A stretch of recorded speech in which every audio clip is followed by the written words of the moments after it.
we are going to have Anthony Cofrancesco, brilliant member of our team at DataDive, lead the next section on visual content strategies, specifically for launch.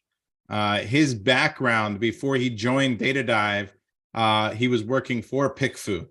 And so he ran thousands of tests on images and content. He had an agency, a visual content agency before this. He'll give you his background and tell you more about it. But he is a very, very overly qualified expert in the space of content. And we are lucky that he is here to teach us and share his knowledge. So thank you, Anthony. All righty. Thanks so much, everyone. Thanks for sticking around. Hope you're getting a lot of good value out of this masterclass. I'm going to just take over for a few minutes real quick and go through some elements related to conversion. So we've talked about, launching the products, making sure you have the right master keyword list, writing the correct title. And so now what we're going to focus on are the visual content strategies that you're going to do when you actually launch. So I just want to pull this slide up again real quick. Brandon already mentioned this, but when we're talking about the Amazon's ranking algorithm, there's 4 components, and one of those components is conversion rate. So when we're looking at those keyword ranks, right, basically what's going to drive up those keyword ranks, one fourth of that equation that's really important is conversion rate. And so, like we were saying earlier, big question we get is like, okay, well, I'm selling a product. What's a good conversion rate? And the answer is really, it depends. Like if you're selling in this niche here, if the average conversion rate is 25%, that's, a 22% conversion rate is only going to be, about average of where that niche is. What you're going to want to be trying to do is you're going to want to be trying to get a conversion rate that exceeds or at least matches what the average of that niche is. And so today I'm going to walk through just some really straightforward tactics on how you can achieve that and kind of how to wrap your mind around that. Basically, I have broken it down into 6 steps. We're going to go through each one of these one by one. But, we could have a whole masterclass on, and we will, if you're not already a Inner Circle member, if you're serious about selling, if you like the content that you're seeing today, there's going to be many more long form masterclasses in this new version of content that we're putting out. And one of them will be around visuals. So this is going to be quick. We're not going to spend too much time on this. But let me just walk through each of these steps one by one. So the first thing you're going to want to do is analyze top performing competitor listings. And basically what this is doing is, when Brandon was showing earlier the breakdown of competitors that are selling well on Amazon that are ranked for a high percentage of those keywords, right? Like 80% and above. What I try to do is I try to look at those listings, the people who are in the red, or they're in that orange color, like 60+%, 80+%, they're ranked on page 1 for those keywords. I'm going to want to look at their listings. Now, it's not always a perfect indicator. Some sellers are going to do very, very well, and they don't necessarily need to have the best quality listing. But by and large, the people who are ranked for a high percentage of those keywords, there's something in their listing that's allowing them to convert. So what I'm going to be looking at is image type. So if I'm looking at the images that they have in their image gallery, and you can do this inside a DataDive, inside a deep dive, what do people have? What type of image do they have in image position 2, image position 3? Once I get a good feel for what type of images, like if I'm talking about a garlic press, for example, I'm going to see that most sellers in image position 2 or 3 are going to have a graphic which is explaining how to use a garlic press, right? Like how to actually put the pieces in and how to use it. So once I've established, okay, 60% of people, or a majority of people who are strong sellers, have a how to use graphic as their second image or their third image, then I'm going to start to look through those top performing competitors, and I'm going to try to see what order do they have their images in. So again, some people might be having their second image, which would be like the most important image after your main image.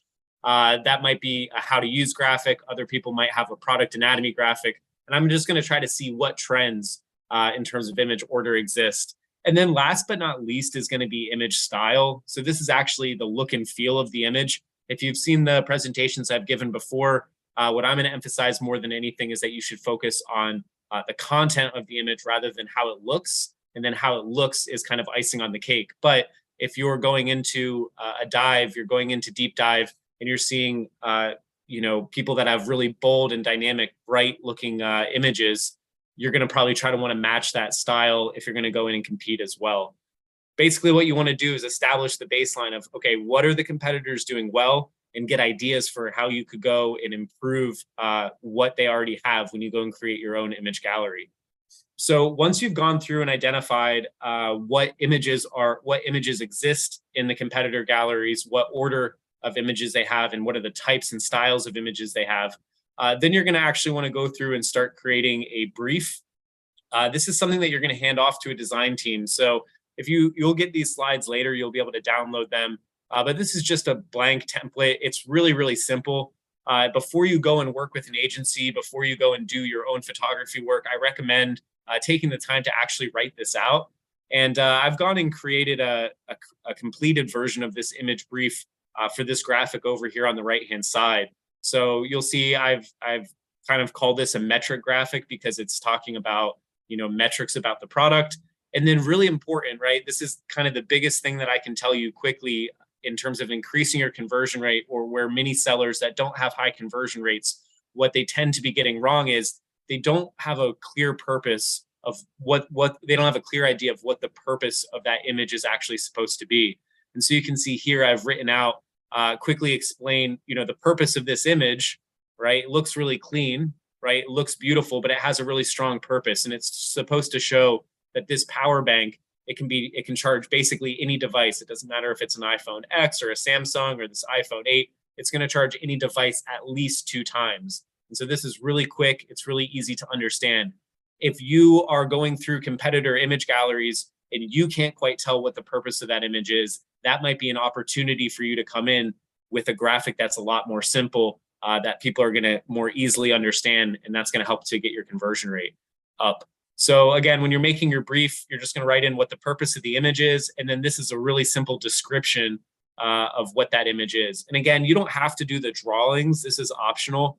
You can do the drawings and hand those off to a creative team, but at the very minimum, you've got to be able to say in plain English for a designer to go through and to create these images, what are going to be the components. So I'm saying like, okay, we're going to have 2 3D renders of the product. We're going to show the port side so they can see where they can charge it. And then here's my title. And it's going to show that it can charge, iPhone X 2.5 times, iPhone 8 3.6 times, etc. So step 1, you're going to analyze the images. Step 2, make briefs for all of the images that you want to actually have created. When it comes to your main image, this is the secondary image matrix. This will just help you a little bit with types of graphics. Basically, earlier in the year, I was putting together a presentation, and I had a VA go through and download basically 500 image galleries from top selling niches on Amazon. And what I found is that the vast majority of images fell into one of these 16 categories. So if you're ever kind of sitting there and you're wondering, well, I'm launching a new product, what types of images should I have in my gallery? Vast majority of images you're going to want to create are going to fall into one of these categories.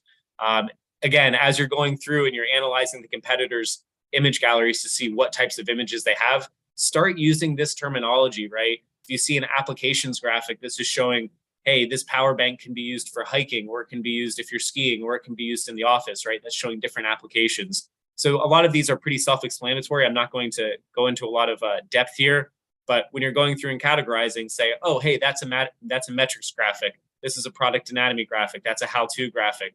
This person has user-generated content.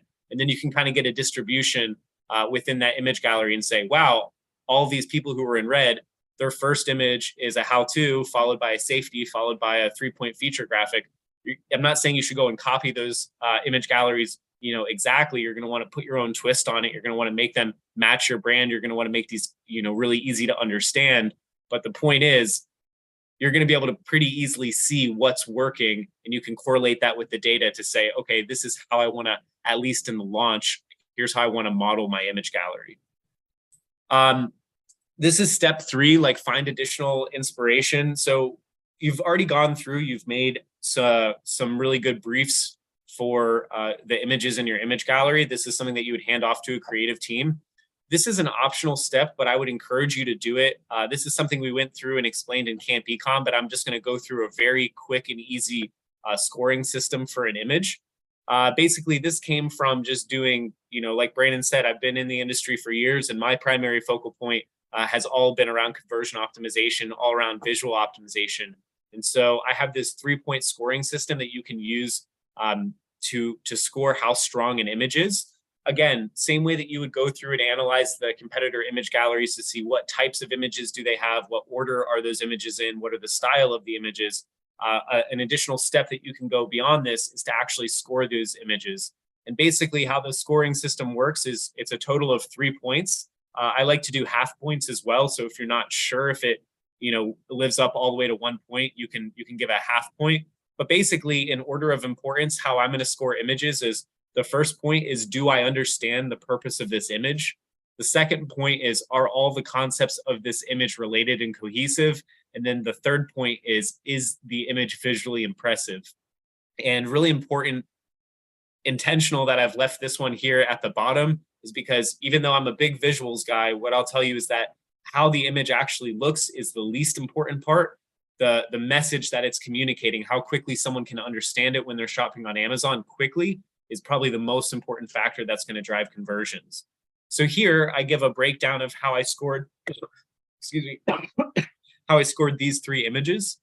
And so really important, you're going to see this when you're analyzing the image galleries of competitors. You're going to see the same type of image, the same purpose of image over and over and over again. And so what you'll notice is that all 3 of these images here, right, even though they're all a little bit different, all of these images are trying to accomplish the exact same thing. They're trying to show that for this travel neck pillow, that you can put your head in multiple positions and this travel neck pillow is still going to be comfortable. So why do I give this one 1 point, this one 2 points, and this one 3 points? Well, remember back to this. Number 1 is, do I understand the purpose of the image? Okay, I could look at this pretty quickly and say, yes, I understand. It's trying to show me that I can put my head in different positions. It's showing me a few different points along here, I guess, of all the different positions. But the reason I don't give it the second point here for are all of the concepts in the image related and cohesive, well, it's kind of showing me about the cushions in this. It's got all this extra information here. So I'm only going to give it 1 point that, okay, yes, I'm very clear that this is telling me I've got 360 support. This image here in the middle, as you'll see, it gets a little bit more simple, but it also gets a little bit more effective. So that's why I'm giving it 2 points. I understand what the purpose of this image is, but then it gets the second checkbox here because it's not trying to talk to me about the fabric. It's not trying to show me all these different points on the pillow. It's just showing me the pillow, and it's showing me, hey, I can have it I can use it on the right side of my face. I can use it on the left side of my face, and I can use it with my head tilted back, right? 360 support. So yes, I understand the purpose of the image. Yes, all of the concepts here are related, right? There's nothing unrelated in this image. But then third, is it visually impressive? Well, I think it's visually impressive, but it's not as visually impressive as this image here. So this one, it's really clear, right? But the reason that I'm giving it the third check here for, is it more visually impressive? It just does a better job of using the visuals. You'll notice here that almost 50% of the pixel space of this image is just showing the product with this little 360-degree icon. So if I'm thinking about how can I represent this concept to show, remember, when I was writing the brief, what's the purpose of this image? The purpose of this image is to show that you can use this neck pillow in multiple positions. And so if I'm thinking that the purpose of this image is to show that those multiple positions, would I rather spend half of the pixel space showing the actual product itself?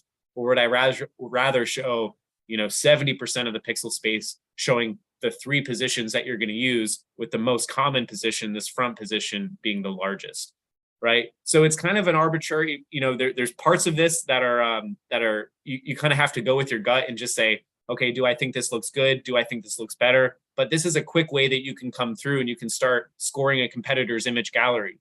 For me personally, I know that I can go and create images, or I could go work with an agency that's going to have like at least a 2, most likely a 3 in terms of my image score.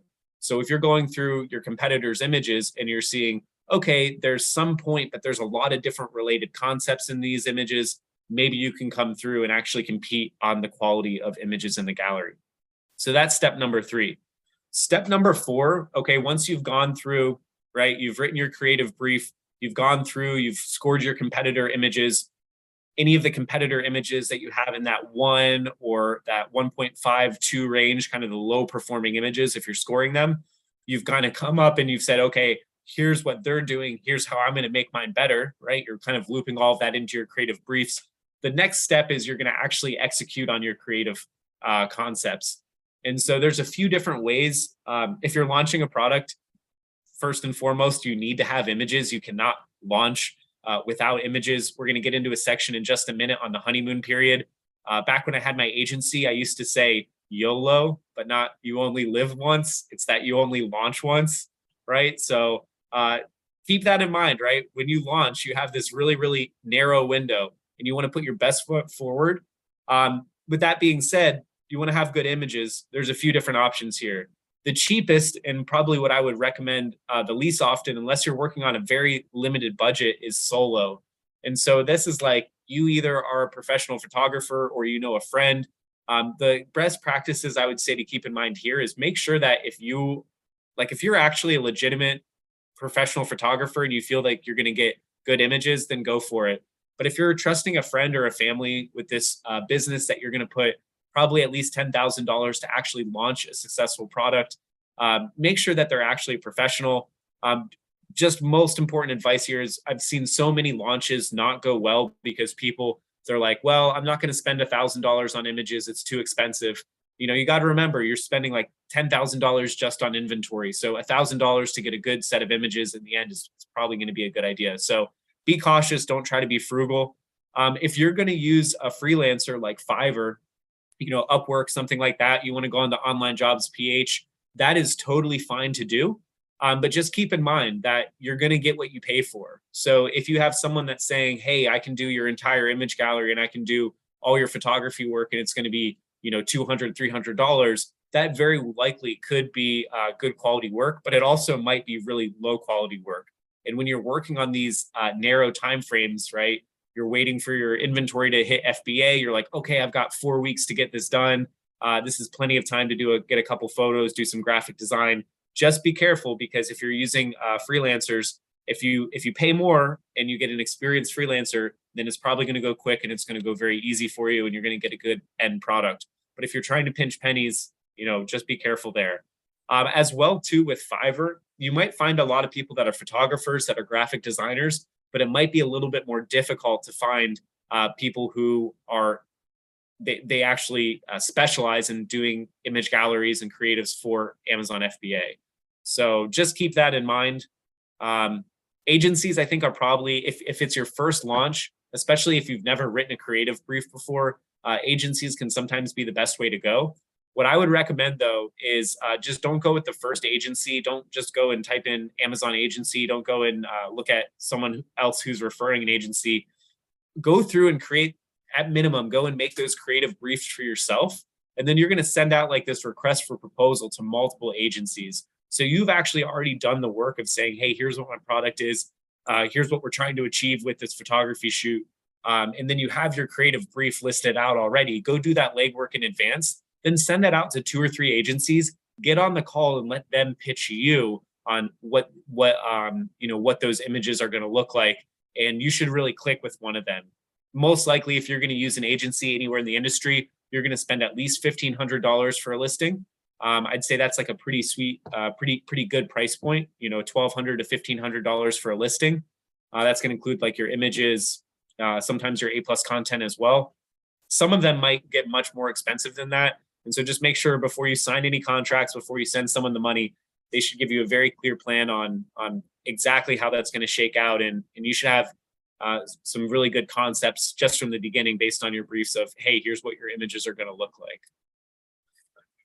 Okay, so step number 5 here, I always say that the magic happens during the revisions process. So even at my agency, back in the day, even when I'm doing client work now, very rarely is the first image that agency sends over or that the images that we'll provide, very rarely will those be the images that actually go up in the listing. So what I'm always trying to do is I'm trying to go through first set of revisions. I'm fully anticipating that if I'm working with an agency, I'm going to have to probably go through 2 or 3 revisions before I get to the final image that I'm actually going to upload into the listing. So I'm always going through the images and I'm trying to look at it and say, okay, are there things, not what I can add in, right? What can I take out of an image to make it more clear? What can I make this, how can I make this more simplistic? How can I make this faster that if someone's looking at this on Amazon, it's going to click, right? And they're going to want to add it to their cart. Only after I've made the image more clear am I going to look at how can I actually make the image more visually impressive. And then last but not least, if you want to use a split testing tools, PickFu, other alternatives out there as well. Obviously, I'm a big fan of PickFu. I used to work there. But the final step there is how does this compare to either your current work if you're updating or you're relaunching a product, or how does this compare to the best competitors, right? And that's where I would be, going into Data Dive. I'd be seeing who are the people in red that are ranked 80+% of those keywords, who have the really strong, very appealing image galleries. And then that's as the final step, right? If you have some time before launch, I would actually upload my whole image gallery into PickFu against the competitors. And I'd say, hey, which one of these, for this garlic press, are you more likely to purchase? And then see what the responses are and see before you launch the product, right? If yours is doing better than the competitors, that's a good sign. It doesn't for sure mean that you're going to convert better than the competitor. But if you're getting a lot of really good feedback that says, wow, this looks really good, this is really easy to understand, then that's going to be a good sign that you're going to be in a good spot for launch. Okay, so this is the last step here. The earlier examples were kind of related mainly to secondary images. Secondary images are what's really going to drive a lot of your conversions, right? When we're talking about writing the listing, right? That's all for SEO. That's how you show up in search. But what's actually going to drive, so don't focus on your bullet points. I'm not saying people don't read bullet points, but like bullet points, title, these are SEO tactics, right? These are establishing that relevancy with Amazon's algorithm. What's actually going to get people to click add to cart, what's actually going to drive sales for your product are the secondary images, and then most likely your A+ content. So if you're launching, if you can get brand registered, they have a brand accelerator program. Back in the day, it used to take a lot longer, to actually get brand registered and get A+ content. If you can get started from day one with putting A+ content on your listing, A+ content is going to help drive conversions. What I would recommend for A+ content is keep it really, really simple. Back in the day, we used to have a lot of text in A+ content. Like we showed earlier, the text in the A+ content, if it is indexed, it's indexed at a very, very small amount. It's not going to be a big tool for driving keyword rank. So don't try to put a lot of text there. Make it mobile friendly. I'm talking like really big banners. It should look good on a smartphone, right? If you can, try to think about emphasizing different points from your images. So if your image gallery covers one set of points, then your A+ content should cover a slightly different set of points. In regards to video, these are just some best practices, right? Video can get very expensive very fast. Usually it's going to be, sometimes 2 times the cost of getting an image gallery or getting a photography shoot done. So before you go and drop like $2,000-$3,000 on getting a video done, just think about that the video that actually goes on your listing.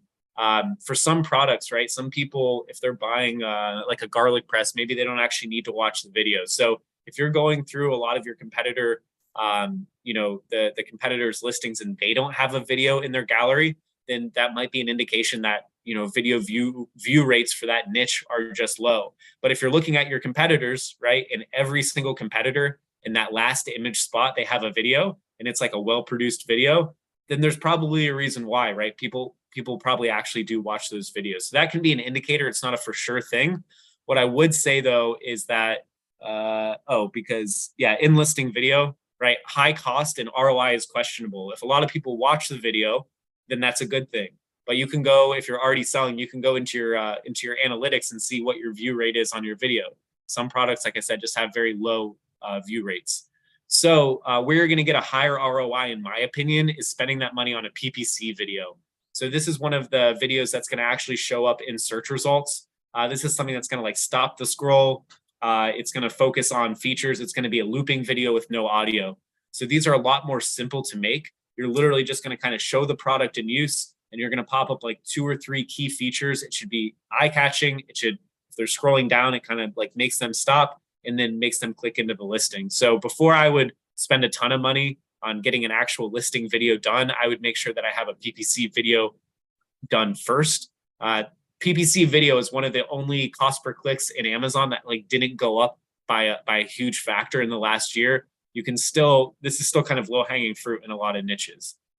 The other thing, which is like a low cost and a medium to high ROI, are the related video shorts. So after you launch, you can actually go and you can actually place these videos. These show up at the bottom of the listing, and these can be a little bit more DIY style, right? So you don't need to have super high production. It could be someone unboxing the product, answering common questions. So again, if you're launching and you're like, I don't want to spend like $3,000 for the launch of this product, we'll see if the product does well first. Maybe think about getting a PPC video done, or just getting an influencer to do a really basic video that's going to go in the related video shorts or that last video in the gallery. And then the last thing I have on here is for expanding your content is storefront design. So again, if you're launching your first product, you don't, unless if you've got good budgets, then go wild, right? If you've got the money to do it, then get the storefront design done. But I'd say if you're launching your first product, most likely you're not going to have a fully designed storefront. This is more for sellers that are launching additional products into an existing brand. Once you have like 2-3 products, even if it seems a little overkill to do the storefront design, it's kind of nice to have.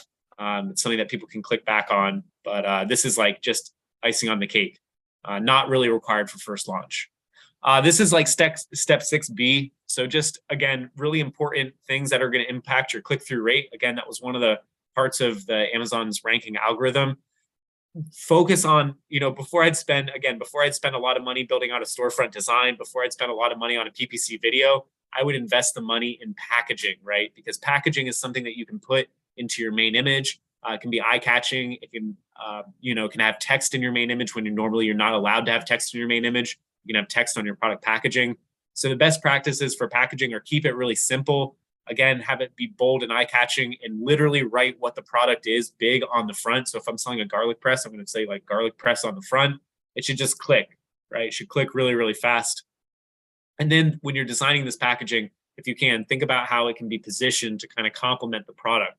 So if your product is like a really bright orange, right, you're probably not going to want to have your packaging be like bright pink. You're going to want to have it complement that, so it's going to stand out in the main image gallery compared to all the other competitors. For main image, again, a big tool in terms of click-through rate. I'm going to show, I think on one of the next slides, I'm going to show the main image matrix. The advice here is when you're launching, this is actually, test multiple variations of images along that main image matrix prior to launching. You want to have a really strong main image. So best way to do this is you can just go and download a few competitor main images and then just test which one people like the best and try to replicate that. Ideally, you want to try to come up with something that hasn't been done before that's going to be eye-catching. But just keep in mind that this might be a limited effect, right? Trying to do something very different for your main image. Sometimes it works and it increases your click-through rate. Sometimes it doesn't. In the end, you really just got to test and see what works. What I can tell you is try to work beyond decals. Like back in the day, putting like a, bestseller, like these, all these extra crazy elements in your main image. I'd try to steer away from that. If you can, at least until you've, that's kind of like a later stage tactic. So basically, I'm going to wrap up with just a few really straightforward best practices, but really important here is, we have this expectation when people are shopping online, they've got their credit card out, they big smile on their face and they're ready to buy. And they're like fully engaged in your listing. They're looking at all of your images. They're reading all your A+. They're looking at your bullet points. But the reality is, like, people when they're shopping are distracted. They want to get in, get what they want, and then get back to their life. So that's why we really need to have our image galleries be concise, right? One single point per graphic, keep it really, really simple. This is the main image matrix. If you are in Inner Circle, you've seen this before. Again, when you're going and creating briefs for an agency, don't just go and say, hey, I want the product on a white background. See here, this product. That's very simple. Try to come up with at least 2 or 3 other options for your main image. So you're already having that creative agency go and do the work. Try to get one that's like the product plus the packaging. Maybe you do like a lifestyle that shows a person in it. That way you have like 2 or 3 options of your main image. Run those through PickFu. If you've already launched a product, you can run it through Manage Your Experiments.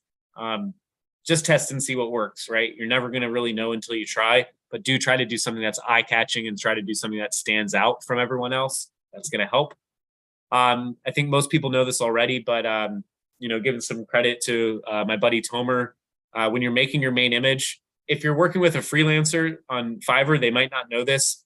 90% of agencies, I think, know this now, that if you have your main image taller, the product itself actually taller, it's going to display much larger. So you can see how much bigger this blender is versus this blender, right? It's like 70% larger. So just keep that in mind if you're working with a solo, if you're doing it solo, or you're working with a freelancer, that they know to vertically skew the image. Just a good best practice for secondary images in the gallery, make them ultra mobile friendly. These are super simple. No one's getting confused. No one's getting distracted. If I'm scoring these on that 3-point scoring system, like, do I understand the purpose of this image?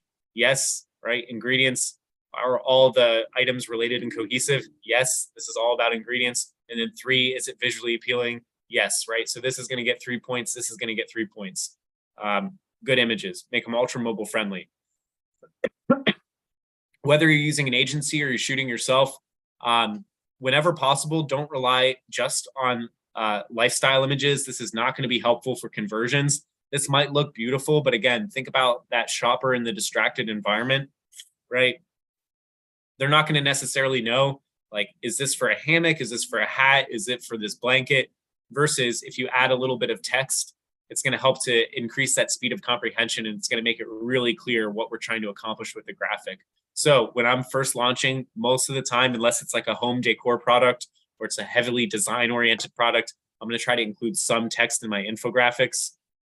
Just another best practice is only include a competitor comparison. Back in the day, we used to try to like have these big competitor comparison charts. You try to like say, oh, my competitor's bad and I'm good. Just focus on your product.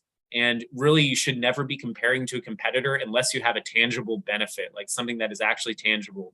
So this pool, I can compare to my competitor because it's actually 11 inches bigger.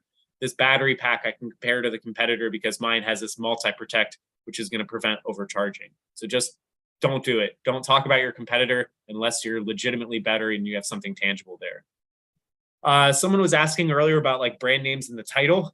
Probably good to keep your brand name in the title. You can still put it, keep it shorter if you can, but do not, unless you're a big brand name that people know, don't put your brand logo into every single image in the gallery. This is just something that's going to distract them. This is just an extra element that's not related to what the purpose of this image is, right? So if the purpose of this image is that like it's heat sealed, it's going to prevent things from leaking through, then like the fact that my brand name here, that doesn't offer anything to telling someone that this pouch is leak resistant. So unless you are launching with a big brand name already, which is unlikely if you're launching, it's going to be your first product, just keep the brand name out. And that was a really quick rundown there. I'm going to stop sharing, but that's what I got. We'll do a much deeper dive later. I hope that was nice and quick. That was absolutely awesome. Let's open it up to Q&A for you for about 15 minutes. Hey, I got quick questions. What's your best advice regarding renders? Should we use them? Yeah, I think 3D renders for a lot of products are going to look better than actual photography. You got to think of it like you have two different types of products. A static product is something that's just going to like sit on a table. And then you have a dynamic product that's like something that's worn, right? Something that's being touched, something that's being moved. If it's a product that's just sitting there on a table, like it's not moving, renders are going to be awesome. I highly recommend it. Yeah. But if it's like something that someone's wearing, it might be harder to get it to look realistic. Okay, and our packaging as well, we should have rendered for the main image. Yeah, I think like if you're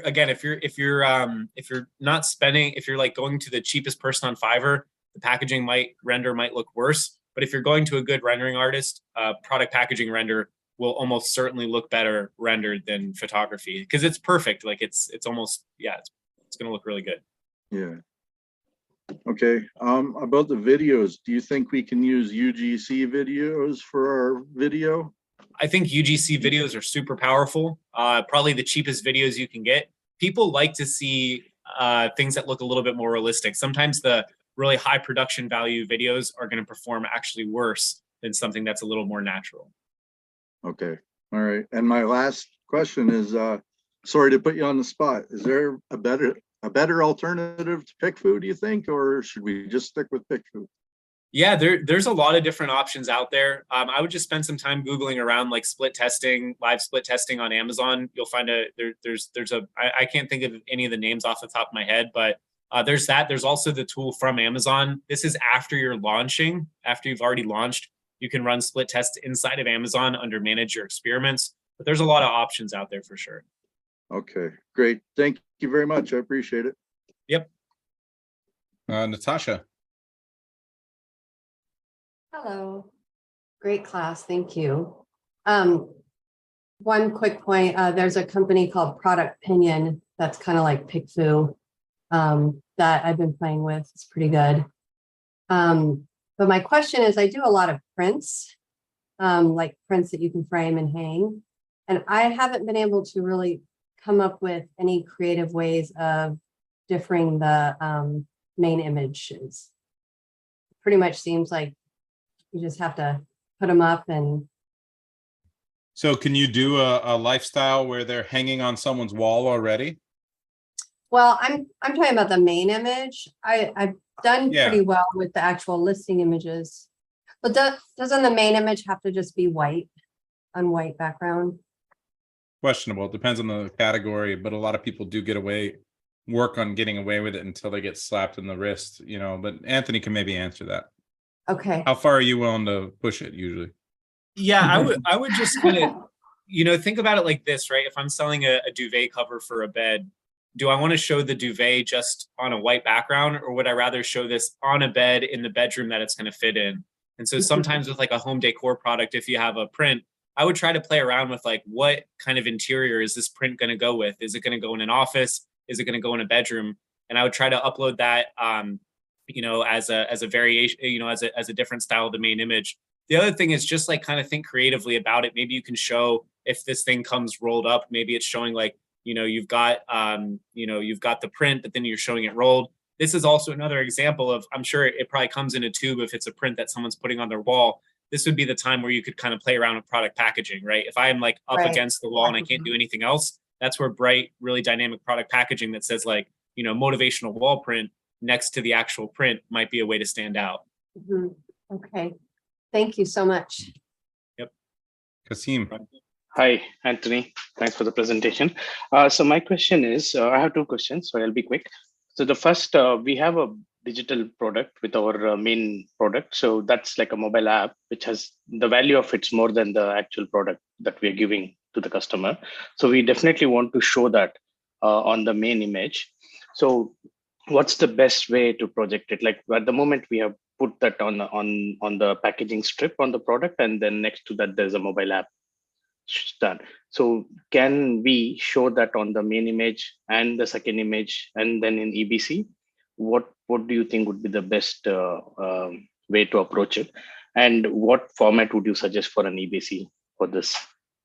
So you're basically saying that the product you're selling, it comes with an app, but the app is really what's important about the product. Yeah. You want to put that in your main image? Yes, but we are not charging for that, but that's just like a free thing to them. Yeah, I don't know. I mean, I've never, I'm trying to think of an example where I've seen this done. Maybe like for home security systems, you're going to show the product. Yeah. Then I would think that you would see like a smartphone, and then it would show like, maybe the logo or that you have an app. That's kind of all I can think of. Maybe I've seen it for like home security systems showing that they have an app. I've seen it where they show the phone and then then it kind of shows the outline of the app there and makes it look good. Yeah, that's and then I've even seen it it shows the phone, shows the screen, and then it has like the 3 lines that show that it communicates. Correct. Yeah, so that's something similar to what we have. So the thing is, because that's not which we are putting in the listing as well. So you said the EBC format. So can you give us like what is a good EBC format? There's various factors right now. You said don't try to put too many text. So like there are formats in EBC in Amazon. Do you have any suggestion like what format should we use? Like a blocks of 4 blocks, 5 blocks? banners? Yeah, I'm just going for the biggest banners possible now. There's one format that's like it's like all banners. I would just yeah, it should look like it's like one big image or a set of images. There's also a really good Facebook group. I don't know how active they are posting anymore, but you can see really good examples of beautiful A+ content. It's called Amazon Creatives. Just go join that group. I'm pretty sure it's free, and there's a lot of good examples. Otherwise, I just try to look at like Anchor. Look at really top seller, like really good private label brands on Amazon. Look at their A+, look at major brands, and you're just going to get an idea for style. But just like very little text, very big banners, like mobile friendly. Okay. Cool. Thanks, Mike. You mentioned not to put logos on your images. There's one point that I want to bring out. I have a situation where a competitor copied the entire image gallery on their listing. Yep. And if I would have had my logos in there, they couldn't have done it so easily. They still could have. I think they would have, like with Photoshop, they could easily take your logos out unless it's on your product. But even then, like, yeah, but it would mess up the images once they had to take the logo out, because they took, the images with all the contents and all the graphics and text on it. So I think what I'd recommend, Rachel, is like, so what's really interesting is like if I'm trying to put together an image gallery, and I want my brand to still come through, but I don't want to put a logo in it. There's things that you can do with, like, you're going to kind of change the color scheme of your image gallery, and it's going to look like it all flows together and it's part of the same image gallery, versus just like, hey, here's Anthony's soap, and I'm going to like slap a logo on it. And so I would try to go in a direction that's more stylistically like this matches what your brand looks like, and it looks like it's a slideshow almost. Like if you're looking at the presentation we gave today, even if we took out the Seller Systems logo, you'd still might look at the slide deck and be like, ooh, that's a Seller Systems slide deck, right? And so try to think of your image gallery in the same way. How can you make it look like it's your brand, but without actually having to put a logo on it, or that it looks like the gallery is cohesive, if that makes sense? yeah, it is cohesive, but they just took the whole thing, every single Yeah, image. you can't really stop that. I mean, Yeah, is there you can any way copyright to your fight images that? pretty easily. Like I would argue that maybe trying to copyright or figure out a way to protect them, put them on your website, file a copyright on your website, and then point to it with brand registry that they are infringing. It might take them down. And all I want to say, because I see another person asking about the logo, just really the point that I want to make is that like every image in that gallery should have a specific purpose, right? And when you're just launching, right, like, Brandon's brand, I know Brandon's brand, people might actually be coming and looking for more products from that brand. So it's okay to put, more branding around the brand there, because it's a large brand. They sell a lot of products. But when you're launching your first product, people are looking for what that product is going to solve for them. They're not looking for your brand name. And so what I'm saying is, in that image gallery, focus on like, this image should convince someone of one checkbox. Image 2 should be next checkbox. Image 3 should be the third checkbox. And so don't make the focal point your brand, because at that point, your brand isn't important to them. The product, how it's going to, fix that problem for them, is what's important. Right. I totally get that. I was just wondering how to protect. I was using it to protect myself from people stealing my images. Yeah, I see here Neil saying copyright. I'm sure if you copyright the images, it would be much easier to get them taken down. I know Amazon's taking that brand protection stuff. Also, being brand registered is going to help. Helps for images? Yeah, like if you're brand registered, I know that if people steal your stuff, like steal your logos, your branded items, Amazon's going to be a lot more aggressive in terms of going after those people, versus if you're not brand registered. It's kind of like the whole protection program they're building in. Okay, thank you. Yep, of course. All right, maybe we just wrap up with these two. Andre, how are you? Hey, can you hear me? Gotcha. Hey, Anthony. I talked to you last week, and I remember we went through my listing and all that. Using my photos, you gave me a few advices. I'm already fixing it. But you also mentioned about the video, the 30-second video. So on my photos, I went with the professional photography and pay for somebody to do it and all that. But for the video, I did it myself. I did it solo. I think, on my point of view, I mean, I think the video is pretty good. I hit all the points that you told me to do. My question is, do you think I should leave the video for the last photo, or should I put it like on the second photo or something like, I don't know Das what's. stelle man kann sagen, wie zu sagen. Sag mal das wieder. Yeah, so what I'll say is that you you know, if you have a video, put it in the listing, you know, for sure. Like if you have something, put it in there. You don't have the option of putting the video any other spot than where the video is, which is going to be the last image in the gallery. And you know, I think if you did like a low budget for that video, I think that's fine. I would focus, and I've seen your images, like I would focus on the images before I focus on the video, for sure. And yeah, just it's going to go in the last spot. That's the only place that you can put it. Okay, and then the other question is, I know you just said about the logo. I don't have the logo in any of the images other than the product. But on the video, I did put the logo on the right side bottom corner. Should I just remove it or? Nope, you can keep the logo in there. That's totally fine. Yeah, like the way I look at it is on the listing video. If people are watching that, that's icing on the cake. For a lot of products, people might not actually watch the video. It just depends on the product. But yeah, have the logo in there, no problem. And also one last question. I don't know if it's related with you or Brandon, but so I went and tried to upload the video. So when I created the listing, it gave me the option to have the video, but I created the listing a few months ago. Now that the product is launched and all that, I don't see that option to upload a video. So I actually went into Seller Central, you know, on the corner on the top that it says upload. I'm trying to find it. So it says upload an image and upload and manage video. And I did that, but the video uploaded all the way on the bottom of the. Yeah, it's going to be related videos to this product on the bottom above the reviews. That's where it's going to display. Okay. But if you want to upload it to your listing, there's another spot to upload it to, but we can handle that offline. You can just ask in the group. All right. Thank you. Yeah, no worries. Kyle. Hey, Anthony. I've worked with quite a few photographers over the years, and I'm wondering if you recommend any good creative agencies. I know there's a lot to choose from, but yeah, I don't want to like bias anyone right now. So I don't want to recommend any here.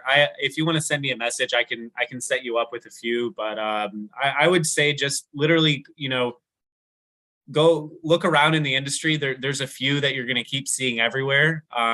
Just go book an appointment. Like everyone's going to give you a free call, but come prepared with your shot list and just see who you click best with and who gives you the best pitch. Like, you know, it's creative work. It should really feel good. And if you feel like, oh, I'm going to give a couple $1,000s over to this person and you don't see the vision and it's not clear, then that agency is probably not the right one for you. okay, great. Thank you. Baptiste, last question. Yeah, I'm gonna make it quick, but so as you probably have guessed, I'm in the furniture niche, and there are showrooms available for customers to pick your product and sort of visualize in Amazon specific showroom space where it fits and bring new products, etc. Does Anthony have any experience with that? And what's the recommendation case? I haven't seen too much of it. I heard rumors a while ago that like Amazon was going to start allowing like augmented reality renders. You could kind of see something in the place. I don't know too much about it, to be honest, though, Baptiste. I haven't done too many furniture products aside from lights. Fair enough. Sorry about that. Yeah. All right. Awesome. We're going to move on to the next section, which is going to be the PPC for launch. Anthony, thank you so much for joining us and for going deep into content.